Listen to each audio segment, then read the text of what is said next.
HS তো শেষ হয়ে গেল, এবার তো সেই ছুটি কাটাবে।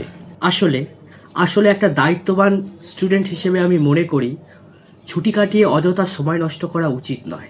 আমাদের পড়াশোনা স্টার্ট করে দেওয়া উচিত। বাহ বাহ, তার মানে তো তুমি পড়াশোনা শুরু করে দিয়েছো এখন। না না, আমি এখনো শুরু করিনি। তা কবে থেকে শুরু করবে ভাবছো? আসলে সবে তো এক্সাম শেষ হলো, তাই ভাবলাম একটু রেস্ট নেব, তারপরেই পড়াশোনা স্টার্ট করব।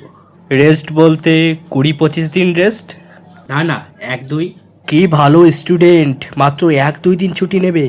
আরে 1-2 বছর রেস্ট নেব, তারপরেই তো আমার মনে হয় 1-2 বছর রেস্ট নেওয়াটা একদম পারফেক্ট হবে। আরে 1-2 বছর রেস্ট নিলে পড়বে কখন তুমি? হ্যাঁ, এখন কি পড়াশোনা করার বয়স? এখন হলো প্রেম করার বয়স। তা প্রেম করব নাকি পড়াশোনা করব এখন? কি কি কি বললে? কি? না না, কিছু না কিছু না। তা কি ঠিক করলে, এবার কি নিয়ে পড়বে? ইঞ্জিনিয়ারিং না মেডিকেল? বিয়ে। বিয়ে বলতে ব্যাচেলর অফ আর্টস? আরে না না, বিয়ে করব, বিয়ে।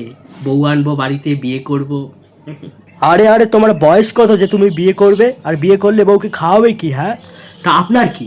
আমার বউ আমি খাবো, আমি যা খাবো তাই খাবে। আমি বিয়ে করছি, আপনারা তো পারছেন না।